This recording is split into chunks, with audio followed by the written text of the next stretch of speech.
ভারত যদি বন্ধুত্ব দেখায় বন্ধুত্ব পাবে, কিন্তু ভারত যদি বাংলাদেশে আধিপত্যবাদ বিস্তার করতে চায়, বাংলাদেশের 18 কোটি জনগণ সেটা রুখে দেবে। ভারত যদি গৌর গোবিন্দের ভূমিকায় নামতে চায়, দেশের 18 কোটি মুসলমান শাহজালালের ভূমিকায় নামবে। প্রতিবেশী যদি বন্ধু না হয়ে প্রভু হতে চায়, এরকম দানব প্রতিবেশী কেউ চায় না। আমাদের একটা প্রতিবেশী দেশ আছে, আমরা আমাদের দেশ নিয়ে যত ভাবি তারা তার চেয়ে বেশি ভাবে। কথা বুঝতেছেন না? আরো ভেঙে বলতে হবে। হ্যাঁ, আমরা আমাদের দেশ নিয়ে যত উদ্বিগ্ন, এদের আরো টেনশন বেশি। বলেন, আমাদের দেশে শান্তি আছে না নাই? আমরা হিন্দু মুসলিমে কখনো দাঙ্গা লাগে? আসতে বলেন, কেন লাগে? ওদের পূজা পার্বণে আমাদের মাদ্রাসার ছেলেরা যে পাহারা দেয়, চিল্লায় বলেন ঠিক কিনা? আমাদের তাফসির মাহফিলের সময় ওরা ডিস্টার্ব করে, ঢোল বাজায় না। ওদের পূজা পার্বণের সময় আমাদের তাফসির মাহফিলের ডেট হলে আমরা চেঞ্জ করে দেই। সুবহানাল্লাহ, কি সাম্প্রদায়িক সম্প্রীতির রোল মডেল। আর ওই বাংলাদেশের ব্যাপারে তারা অনেক ডিস ইনফরমেশন ছড়াচ্ছিল। ভারতের অনেকগুলো গণমাধ্যম, আমি জেনারেলাইজ করব না, আমাদের প্রতিবেশী দেশের সব গণমাধ্যমকে আমি দোষ দিতে চাই না।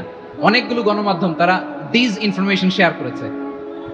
ডিস ইনফরমেশন আর মিস ইনফরমেশনের পার্থক্য আছে। মিস ইনফরমেশন না জেনে ভুল বুঝে একটা মিথ্যা বা ভুল তথ্য ছড়িয়ে দেয়া, এটার ক্ষমা আছে, এটার কি আছে। আর ডিস ইনফরমেশন মানে ইচ্ছা করে, প্ল্যান করে, ম্যাপ করে, ছক এঁকে মিথ্যা, গুজব, রটনা সোশ্যাল মিডিয়ায় ছড়ানো, এটার ক্ষমা আছে? আওয়াজ করে বলেন, ক্ষমা আছে? ভারতের কিছু গণমাধ্যম তাই করেছে। আমরা ব্যথিত হয়েছি, আমাদের হৃদয়ে রক্তক্ষরণ হয়েছে। আমাদের প্রতিবেশী দেশকে বলতে চাই, আমাদের দেশ নিয়ে আপনাদের ভাবার দরকার নেই। ভয়েস অফ আমেরিকার জরিপ, বাংলাদেশের সংখ্যালঘু জনগোষ্ঠী আগের চেয়ে ভালো নিরাপত্তা পাচ্ছে। শুধু এখানেই শেষ না, মাইক্রোসফটের একটা জরিপ শোনাই আপনাদেরকে। তারা সারা পৃথিবীতে গুজব, ভুয়া আর মিথ্যা নিউজ ছড়ানোতে কোন দেশ সেরা একটা রিপোর্ট করেছে। এর মধ্যে 1 নম্বরে এসেছে ভারতের নাম। মাইক্রোসফট তো মুসলমানরা চালায় না? কথা বোঝে নাই বোধহয়। প্রতিবেশী দেশকে বলবো, আপনারা নিজের চরকায় তেল দেন, আপনারাও শান্তিতে থাকেন, আমাদেরকেও শান্তিতে থাকতে দেন।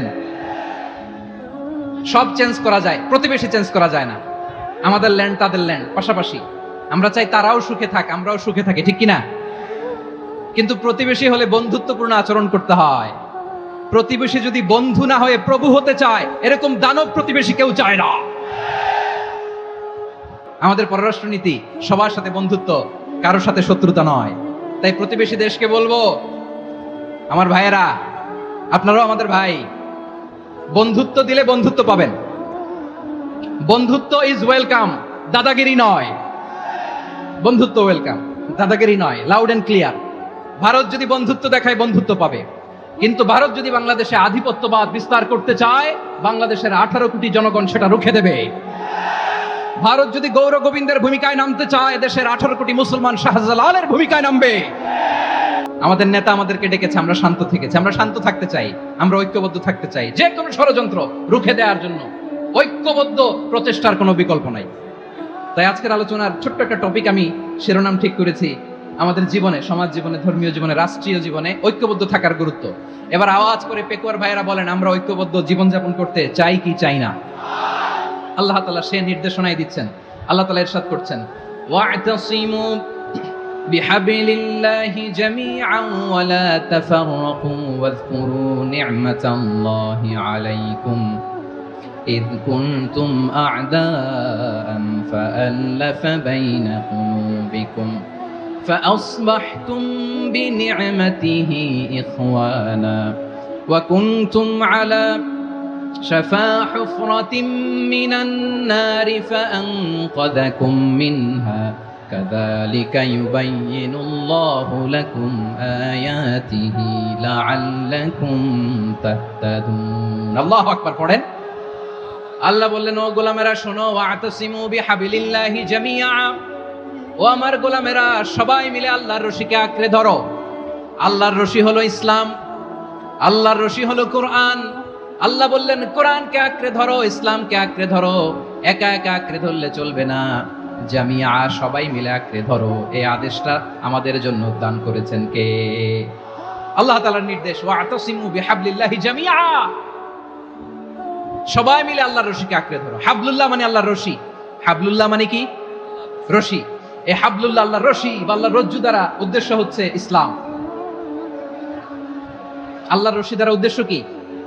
তাফসিরে অনেক ব্যাখ্যা এসেছে। এই এরকম পরিস্থিতিতে তাফসিরের সূক্ষ্ম সূক্ষ্ম বিষয়গুলো আমরা শোনাতে চাই, কিন্তু পরিবেশ হয়ে ওঠে না। আল্লাহর রজ্জু বা আল্লাহর রশি দ্বারা উদ্দেশ্য হচ্ছে ইসলাম। আল্লাহর রজ্জু বা আল্লাহর রশি দ্বারা উদ্দেশ্য হচ্ছে কোরআন।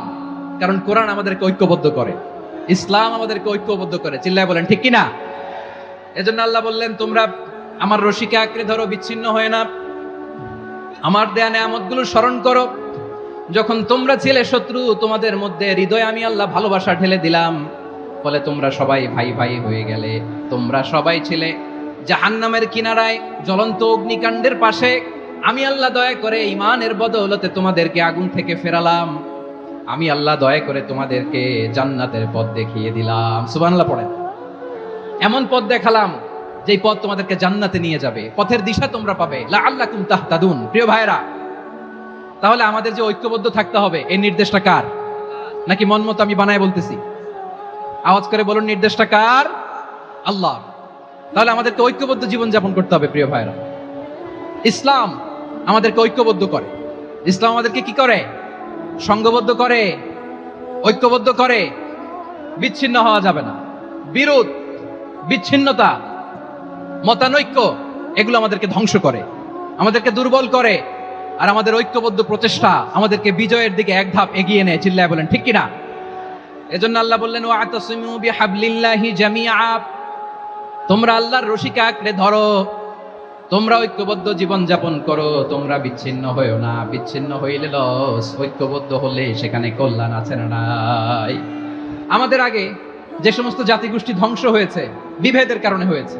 বিশ্বনবী বলেন, বুখারীর বর্ণনা, ফাইন্নামা আহলাকাল্লাযীনা মিন ক্বাবলিকুম কাসরাতু মাসাইলিহিম ওয়া ইখতিলাফুহুম আলা আম্বিয়াইহিম। তোমাদের আগে ইহুদি নাসারারা যারা ধ্বংস হয়েছে, আমার গজবে উপনীত হয়েছে, দুইটা কারণ ছিল। নাম্বার 1, কাসরাতু মাসাইলিহিম, বেশি প্রশ্ন করত, প্রয়োজনে অপ্রয়োজনে নবীরে প্রশ্ন করে আটকাইতে চাইতো, এরকম ডাকাত ছিল তারা। 2 নাম্বার কারণ, ওয়া ইখতিলাফুহুম আলা আম্বিয়াইহিম, ইখতিলাফ করার কারণে, বিভেদের কারণে, পারস্পরিক বিরোধে জড়ানোর কারণে তারা ধ্বংস হয়েছে। এখন বলেন, আমরা কি আল্লাহর গজব চাই?